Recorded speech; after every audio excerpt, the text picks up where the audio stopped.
വലിയ കലഹം ഉണ്ടാകുന്നു. ഞാൻ ആ കലഹം ഉണ്ടായി എന്ന് പറയുമ്പോൾ പല ചിന്തകൾ എനിക്കിവിടെ പറയണം എന്നെനിക്ക് താല്പര്യമുണ്ട്. എഫെസോസ് എന്ന സ്ഥലത്തിൻ്റെ പ്രത്യേകത എന്താണ്?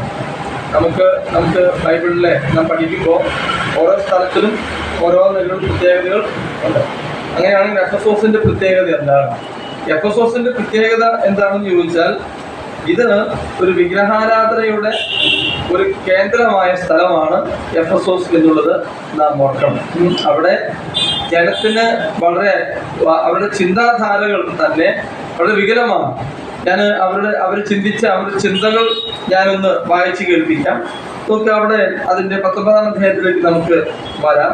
19-ാം അധ്യായം അവിടുത്തെ ജനത്തിൻ്റെ ചിന്തകൾ, അവരുടെ ജീവിതം എന്തായിരുന്നു, അതിൻ്റെ സൂചന 19-ാം അധ്യായത്തിൽ നാം കാണുന്നുണ്ട്. 19-ാം അധ്യായത്തിൻ്റെ 35-ാം വാക്യം വായിക്കുമ്പോൾ അവിടെ ഉണ്ടായിരുന്ന ജനങ്ങളുടെ അവർ ചിന്തിച്ചത് എന്താണ്, അവരുടെ ചിന്താധാരകൾ എന്താണ്, അവരുടെ നിലവാരം എന്താണ് എന്ന് വ്യക്തമാകുന്നുണ്ട്. അതിൻ്റെ ഈ 35-ാം വാക്യത്തിലാണ് അതിൻ്റെ സൂചന നാം കാണുന്നത്.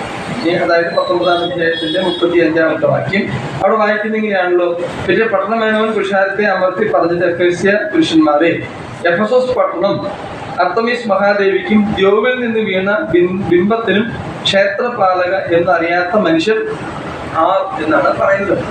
എന്താണ് അവിടെ ആ പട്ടണത്തിന്റെ അധികാരി ആ പട്ടണത്തെ പറ്റി പറയുന്നത്? അവരുടെ അവരുടെ ചിന്ത എന്താണ്? അവിടെ പറയുന്നത് എഫെസോസ് പട്ടണം എന്ന് പറയുന്നത് അർത്തമീസ് മഹാദേവിയുടെ ഒരു ക്ഷേത്രമാണ്. അപ്പോൾ ഒറ്റക്കാര്യം അവിടെ വ്യക്തമാണ്. അർത്തമീസ് എന്ന് പറയുന്ന ഒരു ദേവി അല്ലേ, ഒരു ദേവി ഉണ്ട്, ഒരു സങ്കല്പമാണ്. ആ സങ്കല്പത്തിൽപ്പെട്ട ദേവിയുടെ പ്രധാന സ്ഥലമാണ് ഈ പറയുന്ന എഫെസോസ് എന്നുള്ളത് നാം ഓർക്കണം. ഞാൻ അവരുടെ വിശ്വാസത്തെയോ ഒന്നും നമുക്ക് പരിഹസിക്കേണ്ട കാര്യമില്ല. പക്ഷെ എങ്കിലും നമുക്കറിയാം, നാം അറിഞ്ഞിരിക്കണം, അവരങ്ങനെ ഒരു ദേവിയുടെ പുറകെ പോയി ജീവിക്കുന്ന, ആ ദേവി ആരാധിക്കുന്ന, ആ ദേവിയാണ് എല്ലാം എന്ന് പറഞ്ഞ് അതിൻ്റെ പുറകിൽ പോകുന്ന ഒരു കൂട്ടം ജനങ്ങളുടെ സ്ഥലമാണ് ഈ പറയുന്ന എഫെസോസ് എന്നുള്ളത് നാം ഓർക്കണം. ഞാൻ പറഞ്ഞു, നമ്മൾ അതിനെപ്പറ്റി കൂടുതൽ പറയേണ്ട ആവശ്യമില്ല. ഇനി അവരുടെ ചിന്ത എന്താണ്? അവരുടെ ചിന്ത എന്ന് പറയുന്നത് ഈ മഹാദേവി അല്ലെ, ദ്യോവിൽ നിന്ന് വീണ ബിംബത്തിലും എന്ന് പറഞ്ഞാൽ ഇത് സ്വർഗത്തിൽ നിന്ന് വീണു എന്നാണ് പറയുന്നത്. ഈ ദേവിയൊക്കെ എവിടെ നിന്നാണ് വന്നത്? ഇത് സ്വർഗത്തിൽ നിന്ന് വീണു എന്നാണ് അവരെ ചിന്തിക്കുന്നത്. നമുക്കറിയാം, അങ്ങനെ ഒരു ചിന്ത, അതൊക്കെ ജനങ്ങളുടെ ഒരു തെറ്റായ ധാരണ എന്ന് മാത്രമേ നമുക്ക് പറയാൻ ഉള്ളൂ. അപ്പം ഒറ്റ വാക്കിൽ പറഞ്ഞാൽ ഇവരിങ്ങനെയുള്ള ഒരു കൂട്ടം അന്ധവിശ്വാസം എന്നൊക്കെ നമുക്ക് പറയാം അല്ലേ. ഇതിനൊരു പ്രസക്തി ഇല്ലാത്ത ഒരു പറ്റം വിശ്വാസത്തിന്റെ, ഒരു പറ്റം കാര്യങ്ങൾ വിശ്വസിച്ച് ജീവിക്കുന്ന ഒരു കൂട്ടമാണ് ഈ പറയുന്ന എഫെസോസിലുള്ളത് എന്നുള്ളത് നാം ഓർത്തിരിക്കണം. ഇനി അവരുടെ മറ്റൊരു പ്രത്യേകത എന്താണെന്ന് അറിയാമോ? അവരുടെ മറ്റൊരു പ്രത്യേകത നമ്മൾ 19-ാം വാക്യത്തിൽ വായിക്കുമ്പോൾ അവിടെ മറ്റൊരു പ്രത്യേകത അവിടെയുള്ള ജനത്തിന്റെ ജീവിതത്തിൽ നമുക്ക് കാണാൻ സാധിക്കും. എന്താണ് 19-ാം വാക്യത്തിൽ കാണുന്നത്? അതിന്റെ 13-ാമത്തെ വാക്യം അവിടെ ഈ എഫെസോസിലെ ജനത്തിന്റെ ജീവിത സ്വഭാവത്തിന്റെ പ്രത്യേകത എന്താണ്? അവിടെ നമ്മൾ വായിക്കുന്നത്, എന്നാൽ ദേശാന്തരങ്ങളെ നടക്കുന്ന മന്ത്രവാദികളായ ചില യഹൂദന്മാർ എന്ന് നാം കാണുന്നു. അപ്പൊ അവിടെ ഒരു കാര്യം വ്യക്തമാണ്, ഇവിടെയുള്ള ജനത്തിന്റെ പ്രത്യേകത എന്താണ്? അവരെന്തിന്റെ പുറകെ പോകുന്നു? അവർ മന്ത്രവാദത്തിന്റെ പുറകെ പോകുന്ന ഒരു കൂട്ടം ജനമാണ് എന്ന് നമുക്ക് ഓർക്കാൻ സാധിക്കും.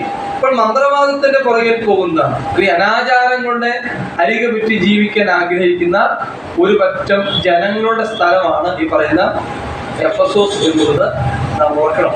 അപ്പൊ ഞാൻ രണ്ട് കാര്യങ്ങൾ പറഞ്ഞു. ഒന്ന്, അർത്തമീസ് എന്ന് പറയുന്ന ഒരു മഹാദേവിയുണ്ട്. ആ ദേവിയെ പ്രസാദിപ്പിക്കാൻ അവര് ചെയ്യാവുന്ന കാര്യങ്ങളെല്ലാം അവര് ചെയ്യുന്നുണ്ട്. അവരെന്തൊക്കെ ചെയ്യുന്നു എന്നുള്ളത് നമുക്ക് പറയാനായിട്ട് പ്രയാസമുണ്ട്.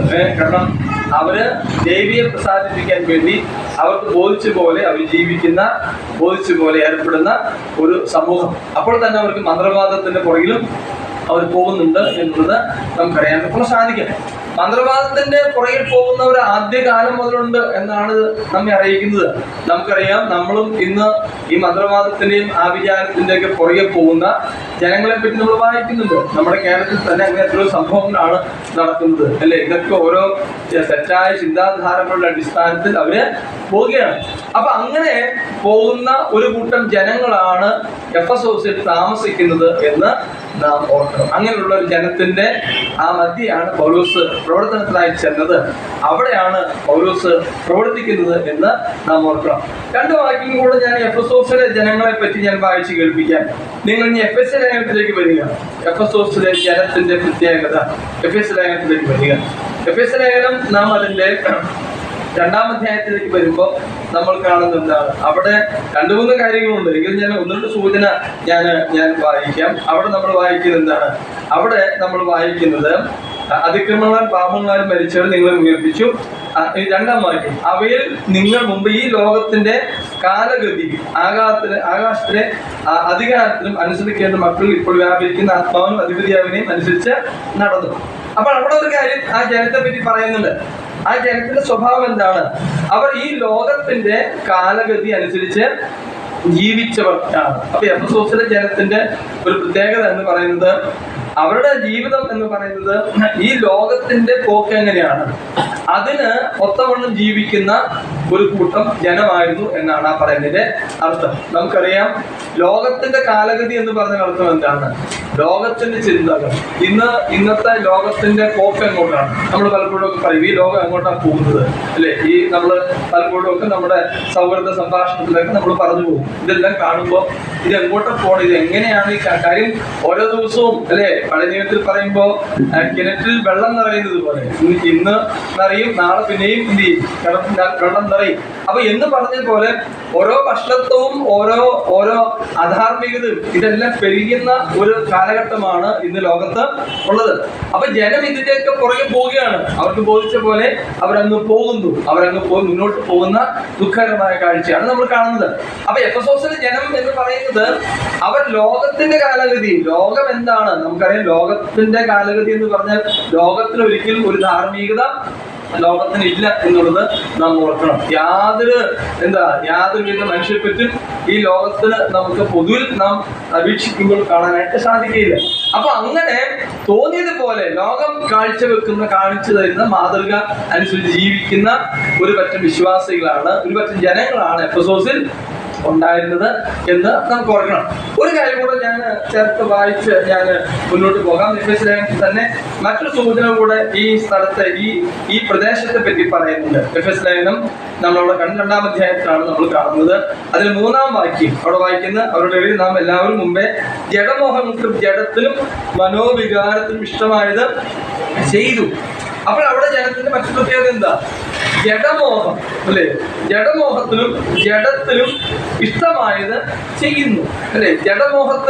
ജഡത്തിലും ഇഷ്ടമായത് ചെയ്യുന്നു എന്ന് പറഞ്ഞാൽ എന്താണ്? ലോകത്ത് ജനത്തിന്റെ ചിന്ത എന്ന് പറയുന്നത് അവരുടെ സുഖമാണ് അവർക്ക് ആവശ്യം. വേറൊരാൾക്ക് ഇതൊന്നും അവരെ വിഷയമല്ല.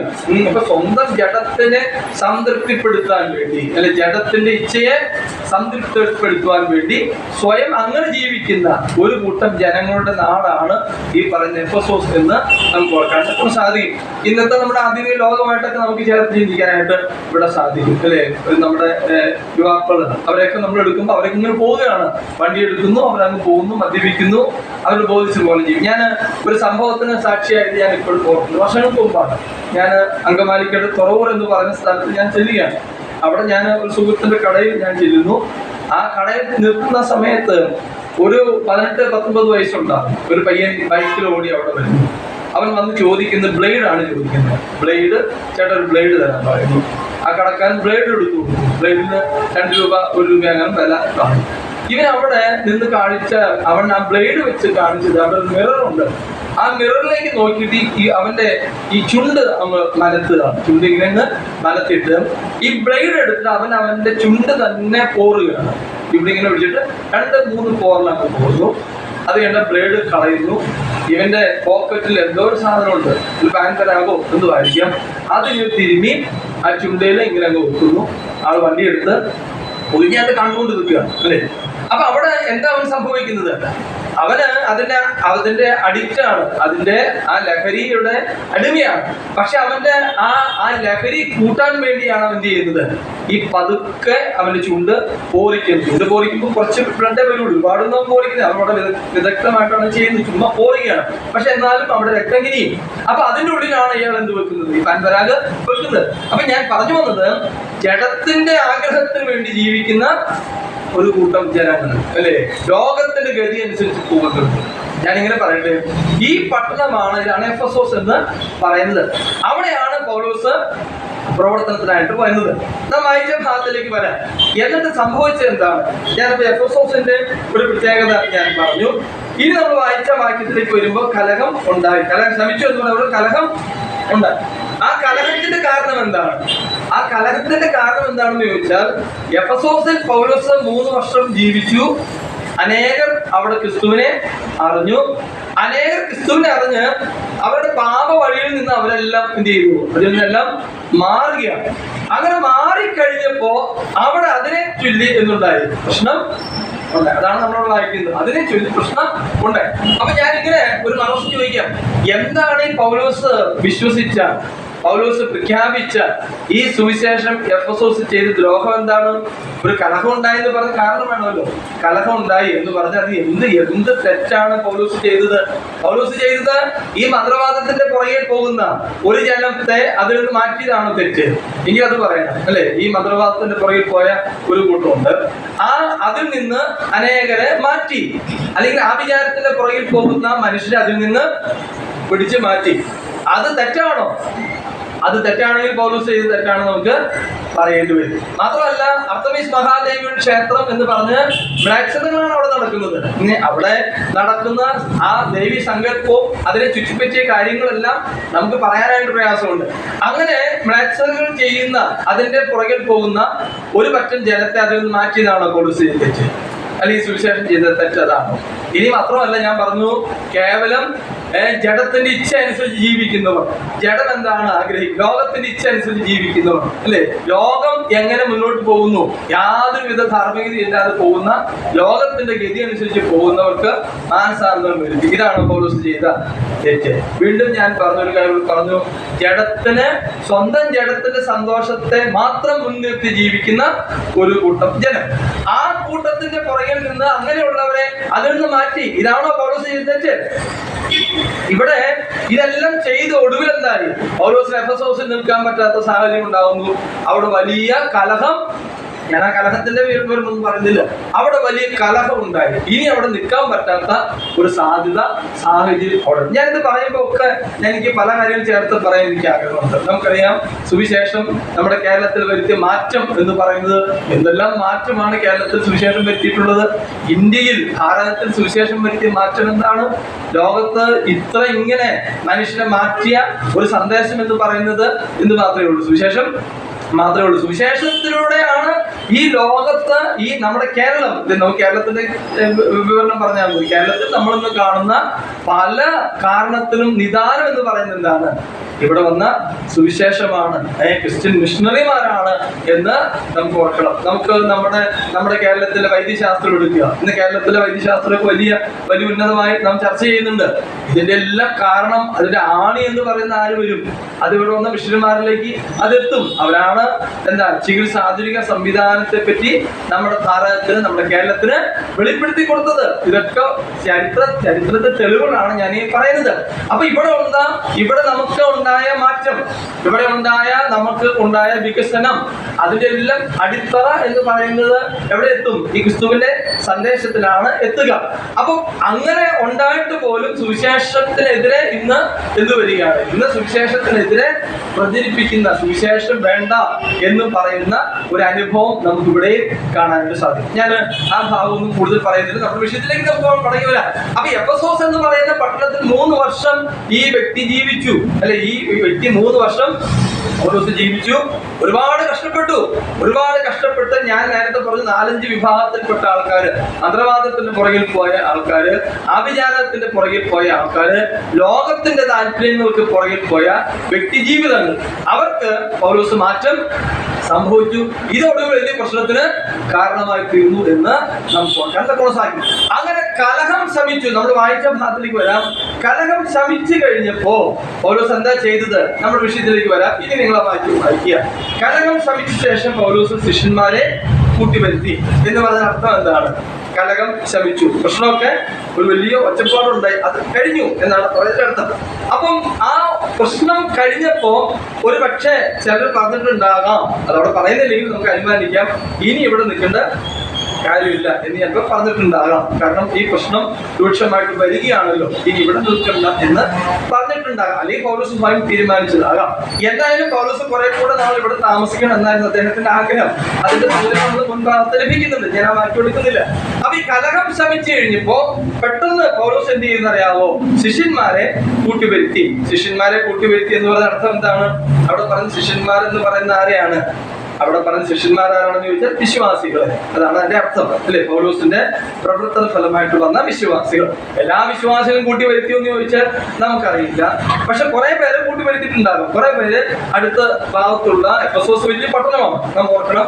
അത് എല്ലാവരും വിളിച്ചു കൂട്ടില്ല പ്രായവും, അല്ലെങ്കിലും അടുത്ത സ്ഥലങ്ങളിലുള്ള ചിലരെങ്കിലും പൗലോസ് കൂട്ടി വരുത്തിയിട്ടുണ്ടാകും എന്ന് നമുക്ക് ഓർക്കാൻ തന്നെ സാധിക്കും. അങ്ങനെ കൂട്ടി വരുത്തിയിട്ട് അവിടെ പറയുന്നത് അവരെ പ്രബോധിപ്പിച്ചു. ഞാൻ ഇന്ന് നമ്മുടെ ഈ സന്ദേശത്തിലേക്ക് ഞാൻ പ്രവേശിക്കുകയാണ്. പൗലോസ് അവരെ പ്രബോധിപ്പിച്ചിട്ട് യാത്രയായിട്ട് മക്കെദോനിയയിലേക്ക് പോകുന്നു. അപ്പോൾ ഈ സംഭവം നടന്നത് എവിടെയായിരിക്കാം? ഈ സംഭവം നടന്നത് ഒരു കടൽ തീരത്തായിരിക്കാം. കാരണം മക്കെദോനിയയ്ക്ക് പോകണമെങ്കിൽ കപ്പലിലാണ് പോകാൻ സാധിക്കും. അപ്പൊ നമ്മുടെ മനസ്സ് എന്ന് പറയുന്നത് ഒരു കപ്പൽ തീരത്തേക്ക് പോകണം. അപ്പൊ ഈ സംഭവം നടക്കുന്നത് എവിടെയാണെന്ന് ചോദിച്ചാൽ ഒരു കപ്പൽ തീരം. ഞാൻ വരുന്ന അങ്കമാലി നെടുമ്പാശ്ശേരി എയർപോർട്ടും ഞങ്ങളുടെ വീടും ഒക്കെ ആയിട്ട് വലിയ ദൂരം ഒന്നുമില്ല. നമുക്കറിയാം, ഈ പലപ്പോഴൊക്കെ എയർപോർട്ടിലേക്ക് ചെല്ലുമ്പോൾ നമ്മളിപ്പോഴും കാണുന്ന കുറെ കാഴ്ചകളുണ്ട് അല്ലേ? അപ്പനും അമ്മും കൂടെ എല്ലാവരും കൂടെ വരും, മകനെ യാത്ര അയക്കും. അപ്പൊ മകനെ യാത്ര അയക്കും, അല്ലെങ്കിൽ അപ്പൻ മക്കളെ യാത്ര അയക്കും. ഇങ്ങനെ യാത്ര അയപ്പ് അവിടെ ഉണ്ട്. അപ്പൊ നമ്മൾ ആ യാത്രയപ്പൊക്കെ ശ്രദ്ധിച്ചാൽ പല അനുഭവങ്ങളുണ്ട്, പല സംഭവങ്ങളും അവിടെ കാണാനായിട്ട് സാധിക്കും. ചിലപ്പം അപ്പൻ പോകുന്ന വഴിക്ക് മക്കളോട് ചില കാര്യങ്ങളൊക്കെ പറയും, അല്ലെങ്കിൽ മകൻ പോകുന്ന വഴിയാണെങ്കിൽ മകൻ അപ്പനോട് പറയും അല്ലെ? വളരെ പ്രധാനപ്പെട്ട കാര്യമൊക്കെ ഒരു പക്ഷേ ആ എയർപോർട്ടിൽ അങ്ങോട്ടും ഇങ്ങോട്ടും ഒക്കെ സംഭാഷിക്കും, നമുക്ക് കാണാൻ പറ്റും. അതൊരു പക്ഷെ നമ്മൾ റെയിൽവേ സ്റ്റേഷനിൽ ചെന്നാലും നമുക്ക് കാണാനായിട്ട് സാധിക്കും. അവിടെ ഞാൻ ഈ പറഞ്ഞ ആ ചിത്രം നിങ്ങളുടെ മനസ്സിൽ വെക്കണം. എന്നിട്ട് നമുക്ക് ആ എഫെസോസിലെ കടൽ തീരത്തേക്ക് നമുക്ക് വരണം. ഒരു കപ്പൽ തീരത്തേക്ക് കപ്പലിൽ യാത്രയ്ക്ക് പൗലോസ് പോവുകയാണ്. കാരണം അവിടെ നിന്ന് മക്കെദോനിയയ്ക്കാണ് പോകുന്നത്. സാമാന്യം ദൂരം ഉണ്ട്, അത് കരമാർഗം പോകാൻ പറ്റിയത് കടൽ മാർഗമാണ് പോകുക. അപ്പൊ ആ കടൽ തീരത്ത് എല്ലാവരും വന്നു. അവിടെയുള്ള വിശ്വാസികൾ, അവിടെ ശിഷ്യന്മാർ എന്ന് പറയുന്നവര് വന്നു. പൗലോസ് അവരെ ചില കാര്യം പ്രബോധിപ്പിക്കുകയാണ് അല്ലെ? പ്രബോധിപ്പിക്കുക എന്ന് പറഞ്ഞ അർത്ഥം എന്താ? പ്രബോധിപ്പിക്കുക എന്ന് പറഞ്ഞാൽ അതിന് ഏറ്റവും ലളിതമായ അർത്ഥം എന്ന് പറയുന്നത് ചില കാര്യം ഓർമ്മപ്പെടുത്തുകയാണ്, വിശ്വാസികളെ ഓർമ്മപ്പെടുത്തുകയാണ്. ഞാനത് നമുക്ക് മനസ്സിലാവുന്ന ഭാഷയിൽ പറയാം. നമ്മുടെ മക്കളൊക്കെ ഒരുപക്ഷെ നാളെ പഠിക്കാൻ വേണ്ടി അവരോട് സ്ഥലത്ത് പോകും, സങ്കല്പിക്കുക. ഇപ്പൊ അയർലൻഡിൽ പോകുന്നു, ഓസ്ട്രേലിയയിൽ പോകുന്നു. നമ്മളെ ചിലപ്പോൾ ഉള്ള ലോണും ഒക്കെ എടുത്തായിരിക്കും നമ്മളവരെ പഠിപ്പിക്കാനായിട്ട് വിടുക. അപ്പൊ അവിടുന്ന് കുറെ വായ്പ, ഇവിടുന്ന് കുറെ വായ്പ കൊടുത്തു നമ്മൾ അവരെ പറഞ്ഞു വിടുകയാണ്, നിങ്ങൾ പോയി പഠിക്കുക എന്ന് പറയാം. ആ പോകുന്ന സമയത്ത് നമ്മൾ എന്താ അവരോട് പറയുക? ഒരുപക്ഷെ നമ്മൾ പറയും അല്ലെ? നമ്മള് സ്വാഭാവികമായിട്ട് നമ്മൾ പറഞ്ഞു പോകും. നമ്മളെ എയർപോർട്ടിൽ വെച്ച് പറയും, മോനെ അപ്പൊ ഇല്ലാത്ത കാശ് മുടക്കിയാണ് നിന്നെ പഠിപ്പിക്കുന്നത് അല്ലെ? അങ്ങനെയൊക്കെ ചിലപ്പോൾ പറയാൻ സാധ്യതയുണ്ട്. അല്ലെങ്കിൽ കടം വാങ്ങിച്ചാണ് നിന്നെ നഴ്സിംഗിന് വിടുന്നത്, നീ ഇത് ഓർക്കണം എന്നൊക്കെ നമ്മൾ പറയും, സ്വാഭാവികമായിട്ട് പറയും. ഞാൻ ആ ഒരു കാഴ്ച ഇവിടെ കൊണ്ടുവരികയാണ്. ഇവിടെ പൗലോസ് പറയുകയാണ്, പൗലോസ് അവരെ പ്രബോധിപ്പിക്കുകയാണ്. ചില വസ്തുതകൾ പറഞ്ഞ് പ്രബോധിപ്പിക്കുകയാണ്. ഞാൻ എന്താണ് പൗലോസ് പ്രബോധിപ്പിച്ചിരിക്കാൻ സാധ്യത? ഇവിടെ പ്രബോധിപ്പിച്ച് എന്താണ് പ്രബോധിപ്പിച്ചെന്ന് പറയുന്നില്ല, അങ്ങനെ പറയുന്നില്ല. പ്രബോധിച്ചെന്ന് മാത്രമേ ലൂക്കോസ് പറയുന്നുള്ളൂ. പക്ഷെ നമുക്ക് അവിടെ ഒരു അന്വേഷണമുണ്ട്. എന്താണ് പ്രബോധിപ്പിച്ചിരിക്കാൻ സാധ്യത? പൗലോസ് എന്താണ് പ്രബോധിപ്പിച്ചിരിക്കാൻ സാധ്യത? പൗലോസിന്റെ പ്രബോധനങ്ങൾ എന്താണ്? ഞാൻ 3-4 പ്രബോധനം വായിച്ച് കേൾപ്പിക്കാം. ഞാൻ ഇത് പറയുമ്പോൾ ഒരുപക്ഷെ ഇന്ന് ഞാൻ പ്രസംഗിക്കുകയാണ്, ഇന്ന് ഞാൻ ഇവിടെ വന്ന് നന്മാർ സഭാ ഹോളിൽ ഞാൻ പ്രസംഗിക്കുന്നു. ഒരുപക്ഷെ എന്റെ സ്ഥാനത്ത് പൗലോസ് തന്നെയാണ് ഞാൻ സങ്കല്പിക്കുന്നത് വന്ന് പ്രസംഗിക്കുന്നത്. പൗലോസ് എന്താണ് നിങ്ങളോട് പറയാൻ പോവുക? പൗലോസ് എന്തായിരിക്കും നിങ്ങളോട് പറയാൻ ആഗ്രഹിക്കുക? ഞാൻ ഒന്നുകൊണ്ട് വാക്യങ്ങൾ വായിച്ച് കേൾപ്പിക്കും. എന്തായിരിക്കും പൗലോസ് അവരെ പ്രബോധിപ്പിച്ചത്? അവിടുന്ന് പോകുന്ന ആ യാത്രയിൽ വിശ്വാസികളെ കൂട്ടിവരുത്തി ആ കടൽ തീരത്ത് വന്ന ഒരുപക്ഷെ മുട്ടുകുത്തിയായിരിക്കും അവർ പറയുന്നത്. നമുക്ക് അതിനെ വ്യക്തതയില്ല, ഒരുപക്ഷെ അങ്ങനെ ആയിരിക്കാം, അനുമാനിക്കാം. ഇതുമാവട്ടെ, അവിടെ പൗലോസ് അവരെ പ്രബോധിപ്പിക്കുന്നത് എന്താണ്? പൗലോസിന്റെ പ്രബോധനം, ഒന്നാമത്തെ പ്രബോധനം എന്തായിരിക്കും? ഞാനൊരു വേദഭാഗം വായിച്ച് കേൾപ്പിക്കാം. പ്രവൃത്തികളുടെ പുസ്തകം 11-ാം അധ്യായത്തിലേക്ക് വരിക. പൗലോസിന്റെ പ്രബോധനം എന്തായിരിക്കാം എന്ന് നാം അവിടെ കാണുന്നത്. അവിടെ പൗലോസിന്റെ പ്രബോധനം എന്ന് പറയുന്നത് പ്രവൃത്തികളുടെ പുസ്തകം, നിങ്ങൾ എന്റെ കൂടെ 14-ാം അധ്യായത്തിലേക്ക് വരിക. 14-ാം അധ്യായത്തിലേക്ക് വരുമ്പോ അതിൽ 23-ാമത്തെ വാക്യം ഞാൻ വായിച്ചു. 22-ാമത്തെ വാക്യം, 14-ാം അധ്യായത്തിന്റെ 23-ാമത്തെ വാക്യം.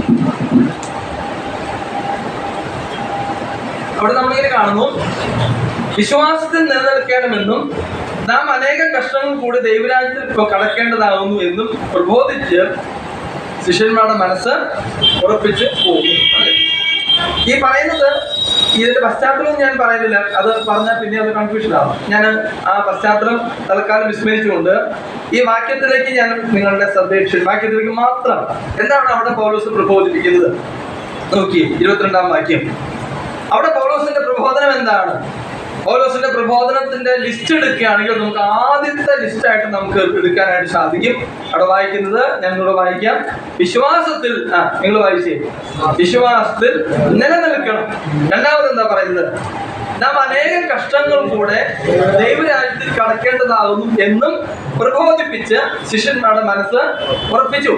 അപ്പോൾ പൗലോസിന്റെ പ്രബോധനം, നമുക്ക് നമ്മുടെ വിഷയത്തിലേക്ക് മടങ്ങാം. ഇപ്പൊ എഫെസോസിലാണ് നമ്മൾ നിൽക്കുന്നത്. പൗലോസ് അവരെ യാത്ര അയക്കുകയാണ്.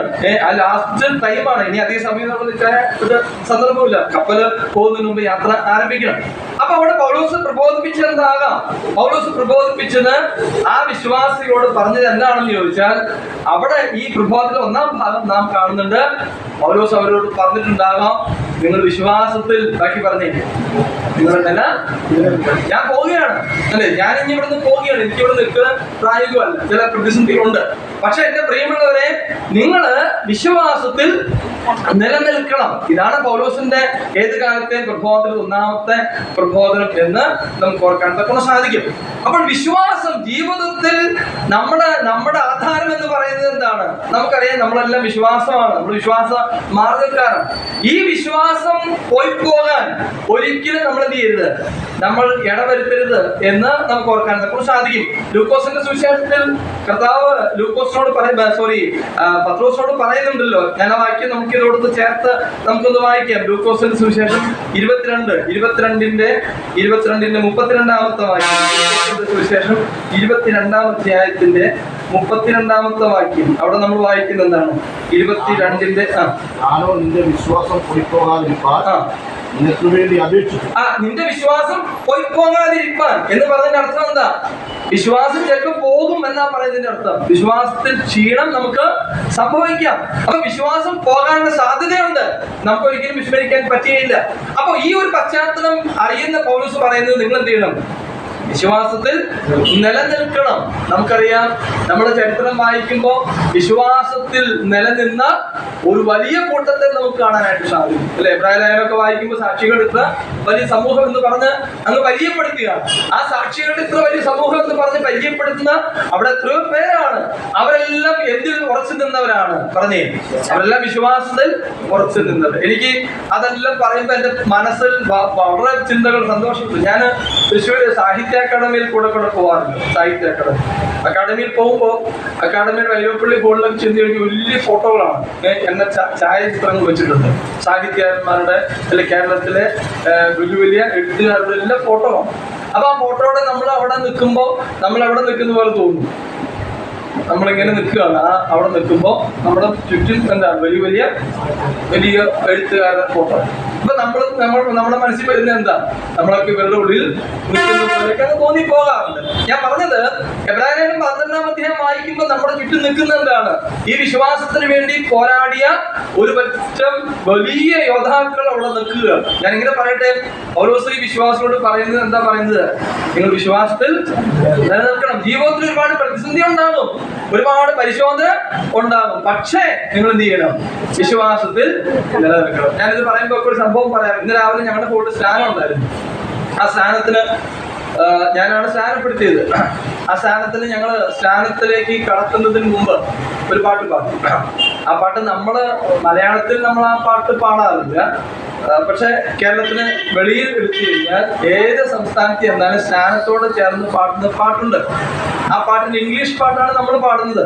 ആ പാട്ട് എങ്ങനെയാണ്? I have decided to follow Jesus, not turning back, not turning back. I have decided to follow Jesus, I have decided to follow Jesus, I have decided to follow Jesus, not turning back, not turning back, not turning back, not turning. ഇത് ലോകത്ത് ഒട്ടുമിക്ക എല്ലാ ഭാഷയിലുണ്ട് പാട്ട്. അപ്പം നമ്മൾ കേരളത്തിന് പുറത്ത് എവിടെ ചെന്നാലും സ്നാന ശുശ്രൂഷയ്ക്ക് വിശ്വാസികൾ കടവിലേക്ക് ഇറങ്ങുമ്പോൾ അവരുടെ ഭാഷയിലെ പാട്ടാണ് അവര് പാടുന്നത്. ഞാൻ ഇത് പറഞ്ഞതിന്റെ കാര്യം എന്താണെന്നറിയാമോ? എന്താ പാട്ടുണ്ടായ കാര്യം എന്താ? അവിടെ പറയാം, ഞാൻ യേശുവിനെ പിൻഗമിക്കാൻ തീരുമാനിച്ചു. ഞാൻ എന്ത് ചെയ്യില്ല, ഞാൻ പുറകോട്ട് പോകില്ല. ഈ പാട്ടിന് ചരിത്രമുണ്ട്. ആ ചരിത്രം എന്ന് പറയുന്നത് 200 വർഷങ്ങൾക്ക് മുമ്പ് ആസാമിൽ നടന്നതാണ്. ആസാം എന്ന് പറയുന്നത് നമുക്കറിയാം ഒരു ക്രിസ്ത്യൻ രാജ്യമാണ്. ആസാമിൽ ആദ്യമായിട്ട് സുവിശേഷം എത്തിയത് വെയിൽസിൽ നിന്ന് വന്ന ഒരു പറ്റം മിഷണറിമാരാണ്. അവരാണ് അവിടെ സുവിശേഷത്തിന് സാക്ഷ്യം ആദ്യം വഹിക്കുന്നത്. അങ്ങനെ അവരുടെ സുവിശേഷത്തിന് സാക്ഷ്യം വഹിച്ചു കഴിഞ്ഞപ്പോൾ ഒരു കുടുംബ വിശ്വാസത്തിൽ വന്നു. ഭാര്യയും ഭർത്താവും 3 മക്കളും അടക്കമുള്ള 5 പേര് അവരാണ് വിശ്വാസത്തിൽ വന്നത്. അങ്ങനെ വിശ്വാസത്തിൽ വന്ന് അവരുടേതായ വിശ്വാസത്തിൽ മാറി അവര് യേശുവിൽ വിശ്വസിച്ചു. അവരുടെ വിശ്വാസം അവര് വെളിപ്പെടുത്തി. ഇത് ഗ്രാമത്തലവന് സ്വീകാര്യമായിരുന്നു. അദ്ദേഹം പറഞ്ഞു, നിങ്ങൾ ഈ വിശ്വാസവുമായിട്ട് ഇവിടെ നടക്കാൻ പറ്റിയില്ല, നമ്മുടേതായ ഒരു വിശ്വാസ സംഹിതയുണ്ട്, അതിൽ നിന്ന് മാറാനായിട്ട് സാധിക്കില്ല എന്ന് അദ്ദേഹം ആവശ്യപ്പെട്ടു. വലിയ വിഷയമാണ്. അവർ പറഞ്ഞു, ഞങ്ങള് ഈ യേശുവിനെ പിൻപറ്റാൻ ഞങ്ങള് തീരുമാനിച്ചിരിക്കുകയാണ്, ഞങ്ങൾ ആ യേശുവിനെ വിശ്വസിക്കും. അവരവരുടെ നിലപാട് നയം വ്യക്തമാക്കുകയാണ്. പിന്നീട് സംഭവിച്ചത് എന്താണെന്ന് അറിയാമോ? പിന്നീട് സംഭവിച്ചത് ഈ ഗ്രാമത്തലവൻ അവരോട് പറഞ്ഞു, ഒരു ദിവസം കൊടുത്തു, ഈ ദിവസത്തിനകം നിങ്ങളുടെ വിശ്വാസം തള്ളി പറയണം. അവർ പറഞ്ഞു, ഞങ്ങൾ തള്ളി പറയുകയില്ല. ഗ്രാമത്തലവൻ ഈ ഭാര്യയും 3 മക്കളെയും ഭർത്താവിനെയും അവരുടെ കുടുംബത്തെ നിർത്തി വിശ്വാസം തള്ളി പറയുന്നു. അദ്ദേഹം പറഞ്ഞു, ഞങ്ങൾ തള്ളി പറയുകയില്ല. അദ്ദേഹം ചെയ്ത ആദ്യത്തെ പരിപാടി ഇളയ കുഞ്ഞിനെ അമ്പെയ്ത് കൊല്ലുകയാണ്. ഇളയ കുഞ്ഞ് അവിടെ മരണപ്പെട്ടു. തുടർന്ന് അങ്ങനെ 3 കുഞ്ഞുങ്ങളെയും അദ്ദേഹം അമ്പെയ്ത് കൊല്ലുകയാണ്. അപ്പം ഇത് കഴിഞ്ഞിട്ട് പിന്നെ ഭാര്യയും ഭർത്താവും മാത്രമാകും. ആ ഭാര്യയും ഭർത്താവും മാത്രമാകുന്ന സന്ദർഭം വരുന്നു. അവിടെ അദ്ദേഹം ചോദിക്കുകയാണ്, ഞാൻ ഭാര്യയെ അമ്പെയ്ത് കൊല്ലും. അപ്പൊ അദ്ദേഹം പറഞ്ഞു, ഞങ്ങളുടെ വിശ്വാസം ഞങ്ങൾ കൊന്നോളൂ, അല്ലെ, നിങ്ങൾക്ക് മാക്സിമം ചെയ്യാൻ പറ്റിയാൽ ഞങ്ങളെ കൊല്ലും, ആട്ടെ നിങ്ങൾ കൊന്നു. അദ്ദേഹത്തിന്റെ ഭാര്യയെ കൂടെ അമ്പെയ്ത് കൊന്നു. ഇനി അവശേഷിക്കുന്നത് ഭർത്താവ് മാത്രം. അപ്പം ഒരു 5 മിനിറ്റിലാണ് ഒരു കുടുംബത്തിലെ 4 പേര് മരണപ്പെടുന്നത്. ഇങ്ങനെ വരിവരിയായിട്ട് മരണപ്പെടുകയാണ്. ആരോടെ ചോദിക്കുക, ആരാ ഇതിന് സമാധാനം പറയാനുള്ളത്? ആ മനുഷ്യൻ അവിടെ നിൽക്കുകയാണ്. അദ്ദേഹം വിശ്വാസത്തിൽ ഉറച്ച് നിൽക്കുന്നു. അങ്ങനെ നിന്ന് ഒടുവിൽ അദ്ദേഹം മാത്രമായി കഴിഞ്ഞപ്പോ ആ ഗ്രാമത്തലവന് ഒരു ചിന്ത, ഗ്രാമത്തലവന്റെ മനസ്സിൽ ഒരു മാറ്റമുണ്ട്. ആ മാറ്റം എന്താണെന്ന് അറിയാമോ? ഗ്രാമത്തലവൻ ചിന്തിച്ചു, അങ്ങനെയാണെങ്കിൽ ഇദ്ദേഹത്തിന്റെ വിശ്വാസം എന്തോ കാര്യമുണ്ട്. കാരണം ഇങ്ങനെ 3 മക്കളും ഭാര്യയും മരിച്ചിട്ട് അദ്ദേഹം യേശുവിനെ പിൻഗമിക്കുന്നു എന്ന് പറയുമ്പോൾ ആ വിശ്വാസത്തിൽ എന്തോ ഒരു കാതമുണ്ട് എന്ന് കാമ്പുണ്ട് എന്ന് അദ്ദേഹത്തിന് മനസ്സിലാകുകയും അദ്ദേഹം പറയാണ്, ഇനി അദ്ദേഹത്തെ അമ്പെയ്ത് കൊല്ലരുത്. അതേ തുടർന്ന് ആ ഗ്രാമത്തലവൻ അടക്കം എല്ലാവരും വിശ്വാസം സ്വീകരിച്ചു എന്നാണ് ചരിത്രം പറയുന്നത്. അപ്പൊ ഈ വ്യക്തിയുടെ ജീവിതാനുഭവം, ഈ ഒരു മനുഷ്യൻ വിശ്വാസത്തിൽ അടിയുറച്ച് നിന്നതിന്റെ പേരിൽ ഭാര്യയും മക്കളെയും നഷ്ടപ്പെട്ട ഒരു മനുഷ്യന്റെ, അല്ലെ, ഒരു മനുഷ്യൻ എന്നൊക്കെ നമ്മൾ അദ്ദേഹത്തെ പറയുമ്പോൾ തന്നെ നമുക്ക് ഒരു വലിയ മനുഷ്യൻ എന്ന് നമുക്ക് പറയാൻ പറ്റുള്ളൂ. അദ്ദേഹത്തിന്റെ ജീവിതം, അദ്ദേഹത്തിന്റെ ജീവിതത്തിന്റെ അനുഭവം, ആ അനുഭവത്തിന്റെ വെളിച്ചത്തിലാണ് പിന്നീട് ഈ പാട്ടുണ്ടാക്കി. സാധു സുന്ദർ സിംഗ് ആണ് ഈ പാട്ട് എഴുതിയത്. സാധു സുന്ദർ സിംഗ് എന്ന് പറയുന്ന വലിയ മനുഷ്യൻ ഈ പാട്ട് ഇദ്ദേഹത്തിന്റെ അനുഭവത്തെ വെച്ച് ആണ് രചിക്കുന്നത്. അത് രചിച്ച് നമുക്കറിയാം ബില്ലി ഗ്രഹാം എന്നുള്ള പേരൊക്കെ നിങ്ങൾ കേട്ടിട്ടുണ്ട്. ബില്ലി ഗ്രഹാം ക്രൂസൈഡ്, ലോകം മുഴുവനും സുവിശേഷം എത്തിച്ചതാണ് Billy Graham crusade. Billy Graham ക്രൂസൈഡിന്റെ ഏറ്റവും പ്രധാനപ്പെട്ട പാട്ടായിട്ട് ഇത് മാറി. ഞാൻ വിഷയത്തിലേക്ക് വരട്ടെ. പൗലോസ് പറയുന്നത്, വിശ്വാസത്തെ നിങ്ങൾ എന്ത് ചെയ്യണം? നിലനിൽക്കണം, അല്ലെ? വിശ്വാസത്തിന് കോട്ടം സംഭവിക്കാൻ സാധ്യതയുണ്ട്. നമ്മുടെ വിശ്വാസ ജീവിതത്തിന്റെ യാത്രയിൽ ചില സന്ദർഭങ്ങളിൽ പല പ്രതിസന്ധികൾ വരുമ്പോ ഒരുപക്ഷെ നമ്മളെല്ലാം എന്താകും, അയ്യോ ഇതെന്താ പരിപാടി, നമ്മൾ ഈ വിശ്വാസം കൊണ്ട് നടന്നിട്ട് എന്താ കാര്യം എന്നൊക്കെ ഒരു ചിന്ത നമുക്ക് വരാൻ സാധ്യത ഉണ്ട്. അത് വരുന്ന നിമിഷത്തിൽ ഒരുപക്ഷെ നമുക്ക് എന്ത് ചെയ്യും, നമ്മളെ വിശ്വാസം വിട്ടുകളയാൻ നമ്മളെ പ്രേരിപ്പിക്കപ്പെടുന്ന സാഹചര്യം ഉണ്ടാകാം. എത്രയോ അനുഭവങ്ങൾ നമുക്ക് അവിടെ ഓർക്കാൻ പറ്റും. ഞാൻ വിശദീകരിക്കുന്നില്ല. ഇതെല്ലാം മനസ്സിലാക്കിയിട്ട് പൗലോസ് പറയുന്നതാണ്, നിങ്ങൾ ഒരിക്കലും എന്ത് ചെയ്യരുത്, പറഞ്ഞേ, വിശ്വാസത്തിൽ നിന്ന് ജീവിതത്തിൽ പരിശോധനകളുണ്ട്. ഞാനിത് പറയുമ്പോൾ ഓർക്കണം, ഇവരൊന്നും ക്രിസ്തീയ പശ്ചാത്തലത്തിൽ വന്നവരല്ല. ഈ എഫെസോസിലെ വിശ്വാസി ക്രിസ്തീയ പശ്ചാത്തലത്തിൽ ഉള്ളവരാണോ? അല്ല. അവരർത്ഥം ഈ മഹാദേവിയുടെ പുറകെ പോയവരല്ലേ, അവർ ലോകത്തിന്റെ ഇമ്പങ്ങൾക്ക് പുറകെ പോയവരല്ലേ, അല്ലെങ്കിൽ അവർ മന്ത്രവാദത്തിന്റെ പുറകെ പോയതല്ലേ, അത് മൂലം ലാഭം ഉണ്ടാക്കിയവരാണ്. അവിടെ വായിക്കുന്ന സൂചനയൊക്കെ ലഭിക്കുന്നുണ്ട്. അപ്പൊ അങ്ങനെയൊക്കെ ജീവിച്ചിരുന്ന ഒരു കൂട്ടം അതിൽ നിന്നെല്ലാം വിട്ടുമാറി അവർക്ക് ഒരുപാട് പ്രശ്നങ്ങളുണ്ട്, പ്രതിസന്ധികളുണ്ട്, ഒറ്റപ്പെടുത്തലുകളുണ്ട്. ഇതെല്ലാം സ്വാഭാവികമായിട്ട് അവിടെ ഉണ്ട്. ക്രിസ്ത്യാനിയായിട്ട് കഷ്ടം അനുഭവിക്കുന്ന ഒരു പറ്റം ദരിദ്രനായ വിശ്വാസികളാണ് എന്ന് വേണം അനുമാനിക്കാൻ. അപ്പൊ അവരെ നോക്കിയിട്ട്, അല്ലെങ്കിൽ അങ്ങനെയുള്ളവരോട് പൗലോസ് പറയാണ്, നിങ്ങൾ ആരും എന്ത് ചെയ്യരുത്, വിശ്വാസത്തിൽ നിന്ന് പുറകോട്ട് പോകണം. അപ്പൊ പൗലോസിന്റെ പ്രബോധനം ഏത് കാലത്തെ പ്രബോധനം എന്താണ്? വിശ്വാസത്തിൽ നിങ്ങൾ ഒരിക്കലും പുറകോട്ട് പോകരുത്, അല്ലേ? അതിനെ എതിരായി ചിന്തിക്കുന്ന സാഹചര്യം ഉണ്ടാകാം, പക്ഷെ അതിൽ നിന്ന് ഒരിക്കലും നിങ്ങൾ പുറകോട്ട് പോകരുത്. രണ്ടാമത്തെ പൗലോസിന്റെ പ്രബോധനം എന്താണ്? രണ്ടാമത്തെ ആ പ്രബോധനം ഒന്ന് ഓർക്കുക. അവിടെ വായിക്കുന്നതാ, നാം അനേക കഷ്ടങ്ങൾ കൂടെ ദൈവരാജ്യത്തിൽ കടക്കണം. അപ്പൊ രണ്ടാമത് പൗലോസ് പറയുന്നത്, നമുക്ക് എന്തുണ്ട് ഭൂമിയില്? കഷ്ടമുണ്ടെന്നാണ് പറയുന്നത്, അല്ലെ? നമ്മള് ഈ ഭൂമിയിൽ നമ്മൾ എങ്ങനെ കടക്കണം, നമ്മൾ മുന്നോട്ട് പോകുമ്പോൾ ജീവിതത്തിൽ കഷ്ടം ഉണ്ട്. കഷ്ടമുണ്ടെന്ന് പറഞ്ഞ് ജനത്തെ സ്വീകരിക്കുന്ന ഏക മാർഗം ഈ സുവിശേഷം മാത്രമേ ഉള്ളൂ. ക്രിസ്തുവിന്റെ മാർഗത്തിന് മാത്രമേ എന്ത് പറയുന്നുള്ളൂ? കഷ്ടമുണ്ടെന്ന് പറയുന്നുള്ളൂ. മറ്റു മാർഗമൊന്നും അത് കഷ്ടമുണ്ടെന്ന് പറയുന്നില്ല. നമുക്കറിയാം, ഇന്ന് ലോകം കഷ്ടം ഒഴിവാക്കാനുള്ള ശ്രമമാണ്, അല്ലെ? ലോകത്തിന്റെ മനുഷ്യന്റെ ആഗ്രഹം എന്താ? അവർക്ക് ആർക്കും എന്ത് പാടില്ല? കഷ്ടം പാടില്ല. ഞാൻ ഇങ്ങനെ ചിന്തിക്കാം, ഞാൻ പ്രൈവറ്റ് ബസ് ധാരാളം യാത്ര ചെയ്യുന്ന ആളാണ്. Private bus ട്രാൻസ്പോർട്ടൊക്കെ.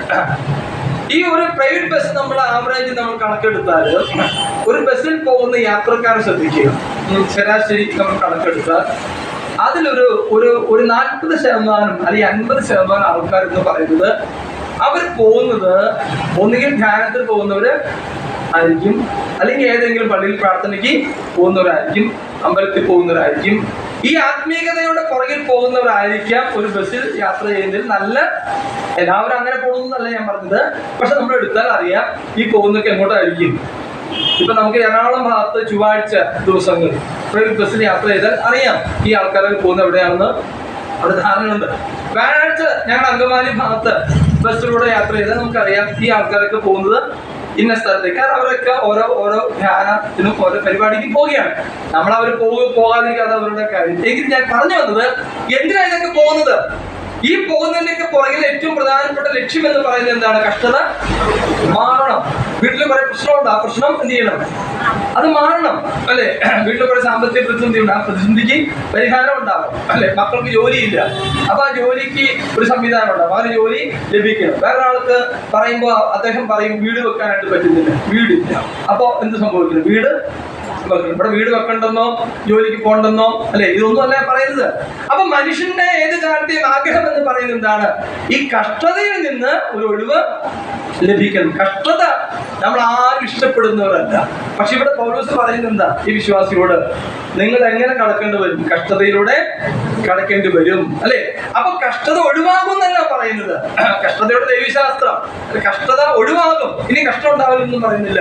നാം എങ്ങനെ കടക്കണം? പറഞ്ഞേ, കഷ്ടതയിലൂടെ കടക്കണം.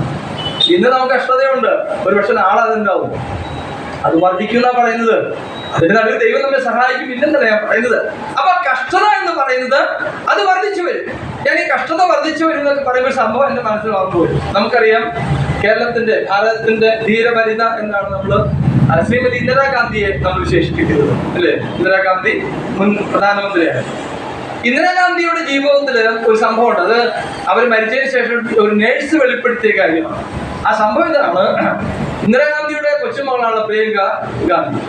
പ്രിയങ്ക ഗാന്ധിക്ക് വളരെ ചെറിയ പ്രായം, ഒരുപക്ഷെ ഈ മക്കളുടെ മോളുടെ പ്രായമൊക്കെ കാണുമായിരിക്കും, ഒരു 4 വയസ്സോ 5 വയസ്സോ പ്രായം. ഈ പ്രിയങ്ക ഗാന്ധിക്ക് എന്തോ അസുഖം വന്നു. ആ അസുഖത്തെ തുടർന്ന് പ്രിയങ്ക ഗാന്ധി ആശുപത്രിയിൽ പ്രവേശിക്കപ്പെട്ടു. അങ്ങനെ ആശുപത്രിയിൽ കഴിയുകയാണ്. ആശുപത്രിയിൽ പ്രിയങ്ക ഗാന്ധി കഴിയുന്നു. ഈ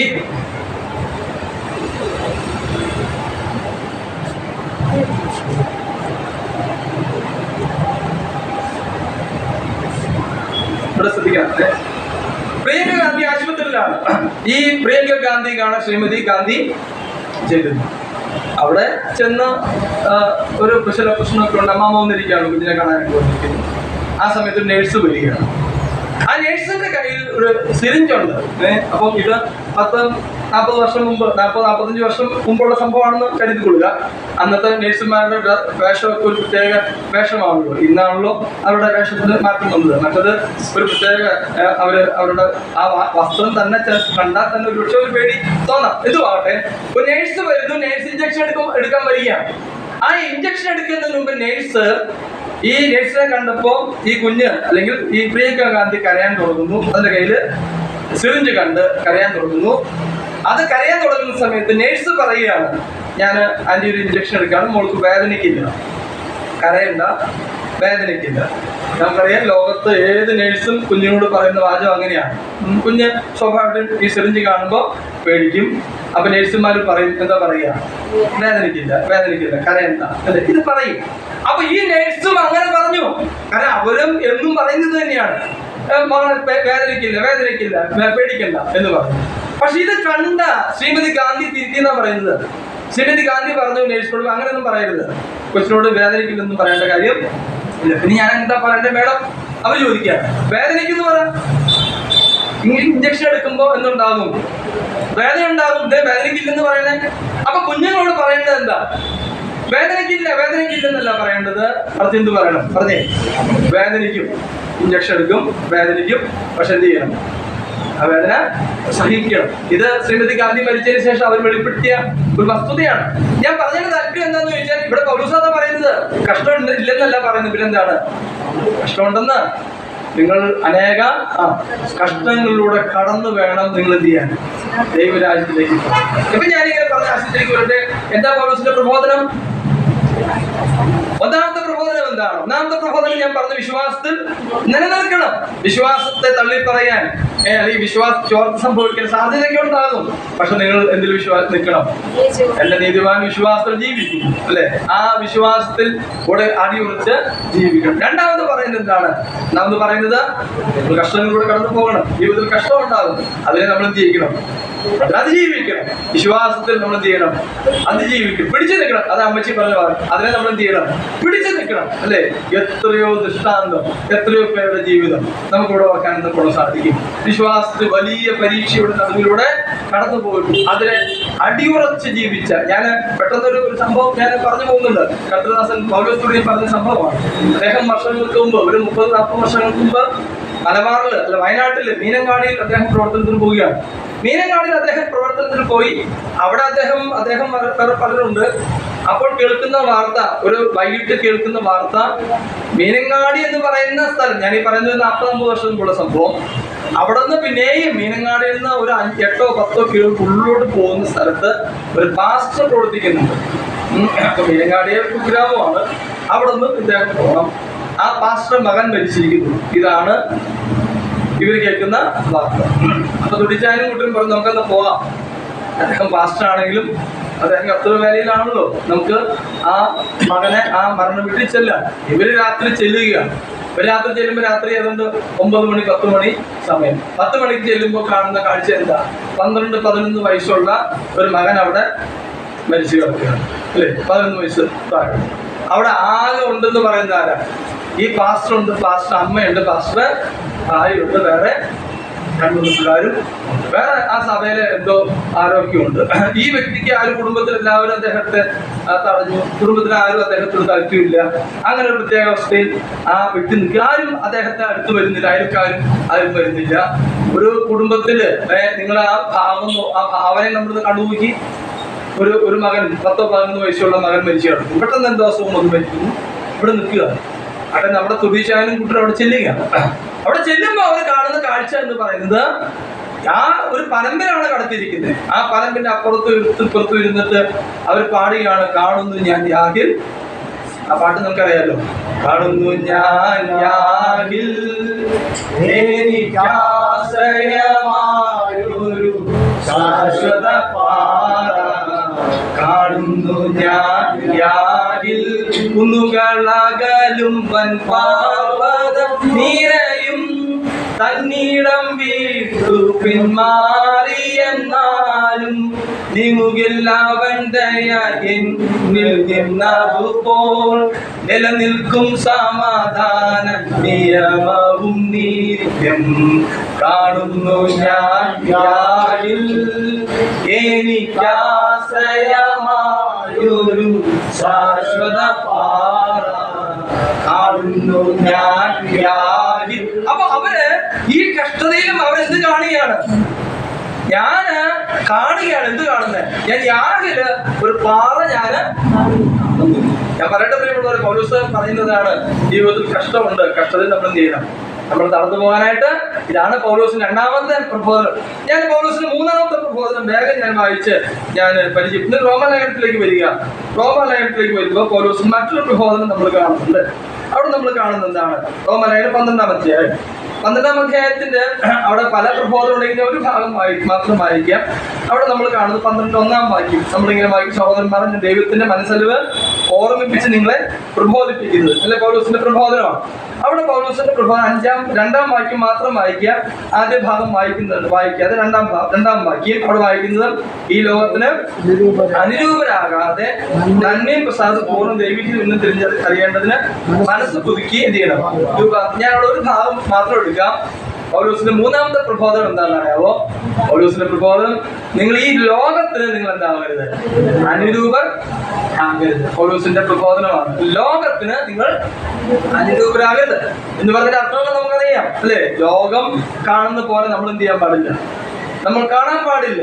അതാണ് പറയുന്നത്. ലോകത്തിന് ജഡമോഹം, കൺമോഹം, ഇതൊക്കെ ആരുടെയാണ്? ഇത് ലോകത്തിന്റെയാണ്. ലോകം അതിനാണ് ഏറ്റവും കൂടുതൽ പ്രാധാന്യം നൽകുന്നത്. അപ്പൊ പൗലോസ് പറയാണ്, നിങ്ങള് ഇനി എന്തിന്റെ പുറകിൽ പോകരുത്? ഇതിന്റെ പുറകിൽ പോകരുത്. അതാ പറയുന്നതിന്റെ അർത്ഥം, അല്ലെ? ലോകത്തിന് അവരുടെ സമാധാനത്തിന് സന്തോഷത്തിന് കാണുന്ന ഒരുപാട് കാര്യമുണ്ട്. നമ്മൾ എന്ത് ചെയ്യണ്ട? നമ്മൾ അതിന്റെ പുറകിൽ പോകേണ്ട കാര്യമില്ല, അല്ലെ? ലോകത്തിന്റെ പുറകിൽ പോയാൽ എന്താ സംഭവിക്കുക? നമ്മൾ ലോകത്തിന്റെ പുറകിൽ പോയാൽ സംഭവിക്കുന്നത്, നമ്മൾ നേരത്തെ പറഞ്ഞ വിശ്വാസം എന്താവും? അതില്ലാതെയാകും. അതാ പറഞ്ഞതിന് ഏറ്റവും പ്രധാനപ്പെട്ട ഒരു വസ്തുത. പൗലോസ് തന്നെ പറഞ്ഞ വിശ്വാസ കപ്പൽ തകർന്നു എന്ന് പറയുന്നുണ്ട്. അപ്പൊ ലോകത്തിന്റെ പുറകിൽ നമ്മൾ പോയാൽ അത് സംഭവിക്കുന്ന ഏറ്റവും ദുഃഖകരമായ സംഭവം എന്ന് പറയുന്നത്, അത് നമ്മുടെ വിശ്വാസത്തെ എന്ത് ചെയ്യും? അതിനെ തകർത്ത്. അതെ, ഞങ്ങളുടെ സഭയിൽ ചില വർഷങ്ങൾക്ക് മുമ്പ്, ചില മാസങ്ങൾക്ക് മുമ്പ് തണ്ണിത്തോട് PG ജെയിംസ് അവരുണ്ട്. അദ്ദേഹം ദൃഷ്ടാന്തം പറഞ്ഞ് ഞാൻ ഓർക്കുന്നു. ഞാനത് പല സ്ഥലത്തും പറയാനായിട്ട് ഇഷ്ടപ്പെടാറുണ്ട്. അതായത് ഒരു വ്യക്തി, അദ്ദേഹം പാമ്പിനെ സ്നേഹിക്കുന്ന ഒരാളുണ്ടായിരുന്നു. മലമ്പാമ്പിനെയാണ് അദ്ദേഹത്തിന് ഇഷ്ടം. അദ്ദേഹം മലമ്പാമ്പിനെ വളർത്താൻ തുടങ്ങി. മലമ്പാമ്പിന് അദ്ദേഹം പാല് കൊടുക്കും, വടം കൊടുക്കും, പാമ്പിന് ഇഷ്ടമുള്ളതെല്ലാം അദ്ദേഹം കൊടുക്കും. ഇവരൊന്നിച്ച് ഒരു മുറിയിൽ കിടക്കും. ഇദ്ദേഹം കട്ടിലേ കിടക്കും, പാമ്പ് എവിടെ കിടക്കും? താഴെ വളരെ ലോഹ്യം. ഈ ലോഹ്യം, സൗഹൃദം, ഇതെല്ലാം ഇങ്ങനെ പുരോഗമിക്കുക. അങ്ങനെ കുറെ കഴിഞ്ഞ് പാമ്പിന് ഇദ്ദേഹത്തോട് ഇഷ്ടം. ആ പാമ്പ് ഇദ്ദേഹത്തിന്റെ മടിയിൽ വരുന്നു, അടുത്തിരിക്കുന്നു, എല്ലാം പാമ്പ് ചെയ്യുന്നു. ഇതിനൊന്നും കുഴപ്പമില്ല. അങ്ങനെ മുന്നോട്ട് പോവുകയാണ്. അങ്ങനെ മുന്നോട്ട് പോയി ചില മാസങ്ങൾ, വർഷങ്ങൾ കഴിഞ്ഞപ്പോ പാമ്പ് ഭക്ഷിക്കുന്നില്ല. പെട്ടെന്ന് പാമ്പ് ഭക്ഷണം അവസാനിപ്പിച്ചു. ഇദ്ദേഹത്തിന് വിഷമമായി. പാല് കൊടുത്ത പാമ്പ് അത് കഴിക്കുകയില്ല. പിന്നെന്താണ്? പണം കൊടുത്താൽ കഴിക്കുകയില്ല, മുട്ട കൊടുത്താൽ കഴിക്കുകയില്ല, ഇറച്ചി കൊടുത്ത ഒരു സാധനം കഴിക്കുകയില്ല. പാമ്പ് പട്ടിണിയാണ്. അദ്ദേഹത്തിന് വലിയ വിഷമമാണ്. അദ്ദേഹം ഐറ്റം മാറ്റി കൊടുത്തെങ്കിലും പാമ്പ് കഴിക്കുന്നില്ല. ഒടുവിൽ അദ്ദേഹം ഡോക്ടറെ അടുത്ത് ചെന്നാണ് പറയുന്നത്. ഇങ്ങനെ കഥയായിരിക്കും, കഥയിൽ ചോദ്യമില്ലല്ലോ. ഡോക്ടറോട് പറഞ്ഞിട്ടുണ്ടാകാം, സാറേ ഈ പാമ്പ് കഴിക്കുന്നില്ല, ഞാൻ ഈ പണിയെല്ലാം കൊടുക്കുന്നുണ്ട്, പക്ഷെ ഒരു സാധനം അതെന്നും എൻ്റെ അടുത്തൊന്ന് കടക്കും, അതൊക്കെ ശരിയാ, പക്ഷെ പാമ്പ് എന്ത് ചെയ്യുന്നില്ല, പാമ്പ് കഴിക്കുന്നു. അപ്പൊ ഡോക്ടർ പറഞ്ഞു, ആ പാമ്പിനെ നിങ്ങൾ എത്ര വേഗം കൊല്ലുക, ആ പാമ്പ് നിങ്ങളെ വിഴുങ്ങാൻ അത് പട്ടിണി കിടക്കാൻ കാരണം എന്താ? നിങ്ങൾ വിഴുങ്ങാനുള്ള ക്രമീകരണത്തെ പറ്റി ചിന്തിക്കുന്നത്. അപ്പൊ നിങ്ങളുടെ അളവൊക്കെ പാമ്പ് എടുക്കുന്നുണ്ട്. അപ്പൊ ആ പാമ്പ് എടുക്കണമെങ്കിൽ, ഇത്രയും വലിയ ആള് അകത്ത് പോകണമെങ്കിൽ അതിന് തക്കതായ നിലയിൽ എന്ത് വേണം? അകം കാലിയാകണം. അകം കാലിയായാലല്ലേ ഈ ഇത്ര വലിയ ആളെ വിഴുങ്ങാൻ പറ്റുള്ളൂ. അപ്പൊ ഡോക്ടർ പറയുകയാണ്, എത്രയും വേഗം നിങ്ങൾ എന്ത് ചെയ്യുക? ഒന്നീ അങ്ങ് കൊല്ലുക, അല്ലെങ്കിൽ അതിനെ പറഞ്ഞു വിടുക. കാരണം അത് നിങ്ങളെ വിഴുങ്ങാൻ വേണ്ടിയാണ് എന്ത് ചെയ്യുന്നത്? പട്ടിണി കിടക്കുന്നു. ഞാൻ പറയട്ടെ, നാം ലോകത്തെ സ്നേഹിച്ചാൽ ഉള്ളിൽ എന്താ സംഭവിക്കുക? പറഞ്ഞേ, ലോകം നമ്മെ വിഴുങ്ങും. നമ്മുടെ വിശ്വാസ കപ്പൽ എന്ത് ചെയ്യും? അത് തകരുവാൻ ഇടയായിത്തീരും എന്ന് നമുക്ക് ഓർക്കാൻ സാധിക്കും. ഞാൻ പിന്നെയും നമ്മുടെ വിഷയത്തിലേക്ക് വരാം. എഫെസോസിലെ പട്ടണത്തിൽ ആ പട്ടണമല്ല, കളക്ട് ചെയ്തിട്ട് ഈ വിശ്വാസികളെ കൂട്ടി പൗലോസ് പറയാണ്, മക്കളെ ഞാൻ പോവുകയാണ്, നിങ്ങൾ എന്ത് ചെയ്യണം? ഒന്നാമത്തെ കാര്യം എന്താ പറഞ്ഞേ? വിശ്വാസം നില നിൽക്കണം. രണ്ട് പൗലോസ് പറഞ്ഞിട്ടുണ്ടാവും. എന്താ പറയാ? കഷ്ടങ്ങളുണ്ട്, അതിനെ നിങ്ങൾ എന്ത് ചെയ്യണം? അത് പിടിച്ചു നിൽക്കണം. മൂന്നാമത്തെ പൗലോസ് പറഞ്ഞിട്ടുണ്ടാവും. എന്ത് പറഞ്ഞിട്ടുണ്ടാവും? ലോകത്തിന് ഞാനൊരു കാര്യം കൂടെ ചേർത്ത് പറയാം. നിങ്ങൾ പ്രവർത്തിയുടെ 14-ാം അധ്യായത്തിലേക്ക് വരിക. 13-ാം അധ്യായം. അവിടെ പൗലോസിന്റെ പ്രബോധനം അല്ല എങ്കിൽ കൂടെ ഞാൻ ചേർത്ത് വായിക്കട്ടെ. അവിടെ നമ്മൾ കാണുന്ന മറ്റൊരു വസ്തുത കൂടെ ചേർത്ത് പറയാം. 15-ാം അധ്യായത്തിൽ നമ്മളിവിടെ കാണുന്നത് എന്താണ്? അവിടെ ഒരു പ്രബോധനം നമ്മൾ കാണുന്നുണ്ട്.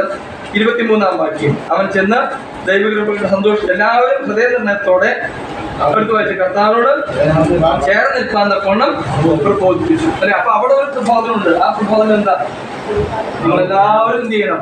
പറഞ്ഞേ, കർത്താവിനോട് ചേർന്ന് നിൽക്കണം. അതാണ് അടുത്ത 4-ാമത്. അതുകൊണ്ട് പറഞ്ഞാൽ അവസാനിപ്പിക്കാം.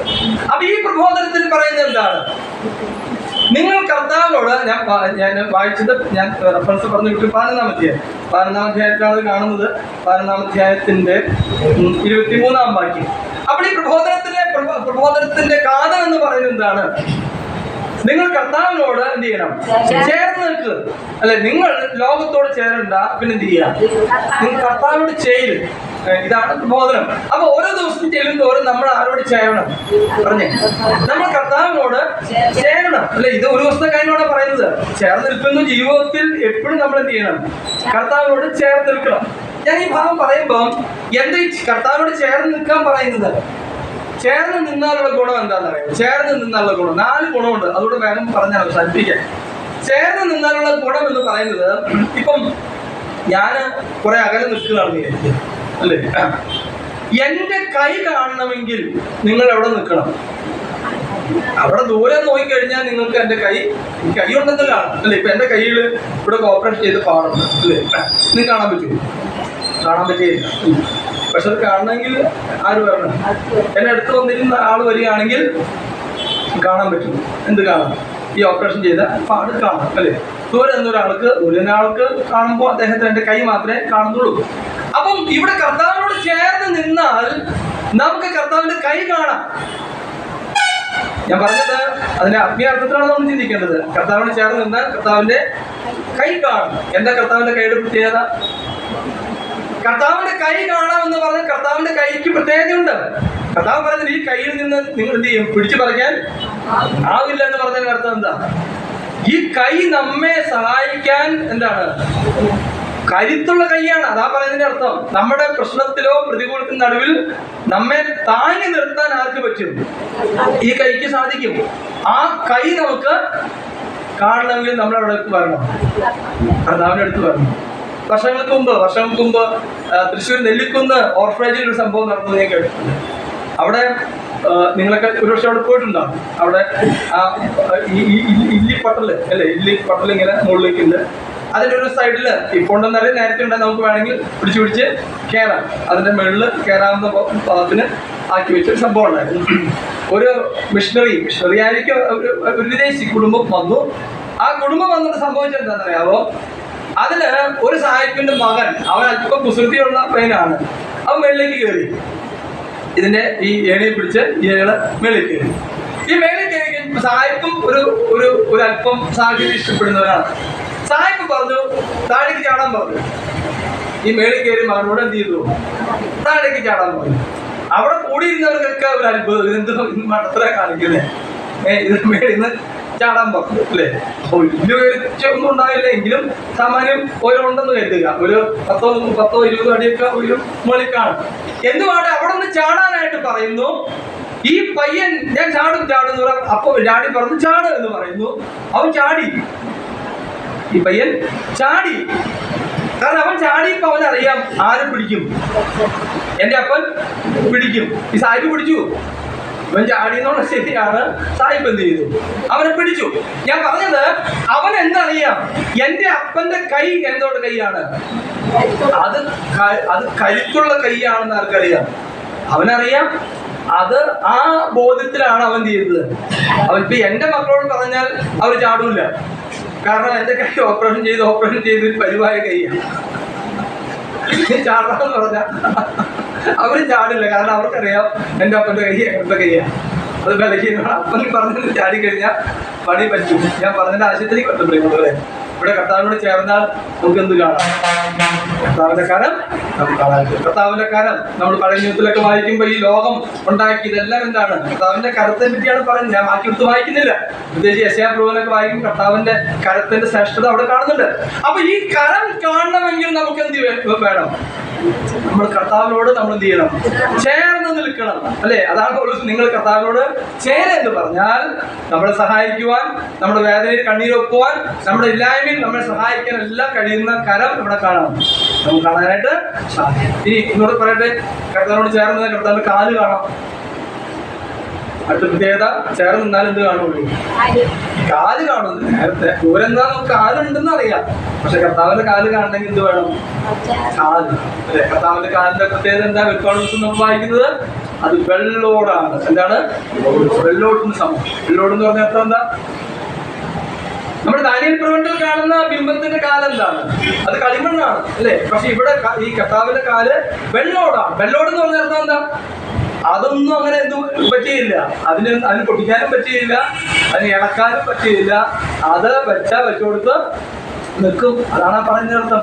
അപ്പം ആ കർത്താവിന്റെ ശക്തമായ കാല് നമുക്ക് കാണാം. ഞാൻ വേഗം പറഞ്ഞ് അവസാനിപ്പിക്കട്ടെ. ചേർന്ന് നിന്ന കർത്താവിന്റെ എന്ത് കാണാം? തല കാണാം, ഇല്ലേ? കർത്താവിന്റെ കർത്താവിന്റെ തലയിൽ ഇപ്പോഴും എന്തുണ്ട്? ഒരുപാട് പുസ്തകം നമ്മൾ വായിക്കുന്നതാണ്, അല്ലെ? ആ മുൾക്കിരീടം ഇന്നലെ കർത്താവിന്റെ തലയിലുണ്ടായി. ഇന്നിപ്പോ എന്താണ്? കർത്താവ് രാജാവല്ലേ? ആ രാജത്വത്തിന്റെ അടയാളം ഇവിടെ കാണാം, കർത്താവിന്റെ തലയിൽ കാണാം. ഒരു കാര്യം ഇവിടെ നമ്മൾ കാണുന്നുണ്ട്. കർത്താവിനോട് ചേർന്ന് നിന്ന കർത്താവിന്റെ മുഖം കാണാം. കർത്താവിന്റെ ഇന്ന് കാണാൻ പറ്റും. പറഞ്ഞേ, മുഖം. ഞാനതിവിടെ പറഞ്ഞ അവസാനിപ്പിക്കും. കർത്താവിന്റെ മുഖം അങ്ങനെ ഇരിക്കണേ നിങ്ങൾ കണ്ടിട്ടുണ്ടോ? കർത്താവിന്റെ മുഖം അങ്ങനെ. നമ്മുടെ മനസ്സിലെ കർത്താവിന്റെ മുഖം എന്താണ്? നിങ്ങളിപ്പോ കണ്ണടയ്ക്കുമ്പോ നിങ്ങളുടെ മനസ്സിൽ വരുന്ന കർത്താവിന്റെ മുഖം എന്താണ്?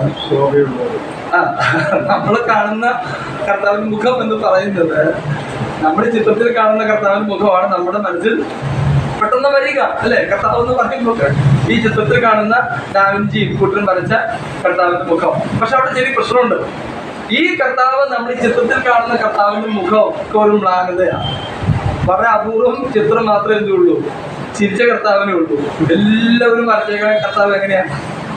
കർത്താവ് തന്നെ വലിയ ഇങ്ങനെ തലയൊക്കെ ചാടിച്ച് ചിരിച്ച് വളരെ മ്ലാനതയിൽ വേദനയിൽ നിൽക്കുന്ന കർത്താവിനെയാണ് ആര് വരയ്ക്കുക? ഇന്ന് ചിത്രകാരന്മാര്, അല്ലേ? അവരുടെ ഭാവനയിൽ വരുന്ന കർത്താവ് എന്ന് പറയുന്നത് സംഭവമൊക്കെ ശരിയാ. അതിന്റെ മുകളിൽ പ്രഭാവലയൊക്കെ ഉണ്ടെങ്കിലും ഈ ആള് ചിരിക്കുന്നില്ല. ആളെങ്ങനെ ഇരിക്കുക? ഇങ്ങനെ വിഷമിച്ചിരിക്കുന്ന ഇതാണ് ചിത്രകാരന്മാരുടെ ഭാവനയുള്ള കർത്താവ്. പക്ഷെ വചനത്തിലെ കർത്താവ് എങ്ങനെയാണെന്ന് അറിയാം. വചനത്തിലും നമ്മൾ പുതിയ വായിക്കുന്ന കർത്താവിന്റെ മുഖമുണ്ട്. വചനത്തിലെ കർത്താവിന്റെ മുഖം എന്ന് പറയുന്നത് മ്ലാനതയല്ല, പിന്നെന്താണ്? ആ കർത്താവിന്റെ മുഖം സന്തോഷമാണെന്നാണ്. അതാണ് വെളിപ്പാട് യോഹന്നാന്റെ സുവിശേഷത്തിലെ വാക്യങ്ങൾ, ചില വാക്യങ്ങൾ നമ്മൾ ക്രോഡീകരിച്ച് വായിക്കുമ്പോൾ നമുക്ക് കാണാനായിട്ട് സാധിക്കും. അപ്പൊ സുവിശേഷങ്ങളിൽ അല്ലെങ്കിൽ വചനത്തിൽ കാണുന്ന കർത്താവിന്റെ മുഖത്ത് എന്തില്ല? മ്ലാനതയില്ല. അതിനകത്ത് എന്താ ഉള്ളത്? സന്തോഷമുള്ളൂ, അല്ലേ? എന്റെ സന്തോഷം പൂർണ്ണമാകണം എന്നൊക്കെ പറയുമ്പോൾ അതിന്റെ അർത്ഥം എന്താ? എന്റെ സന്തോഷം പൂർണ്ണമാകണം എന്ന് പറയുമ്പോ ആളുടെ മുഖത്തൊന്നും ഉണ്ടാവണം, ആളുടെ മുഖത്ത് സന്തോഷം ഉണ്ടാവണം, അല്ലെ?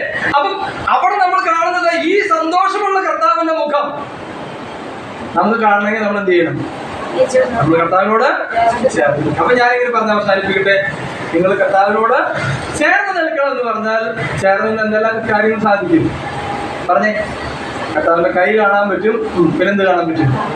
ബലമുള്ള കൈ കാണാം. പിന്നെ കാല്, ഉറപ്പുള്ള കാല് കാണാം.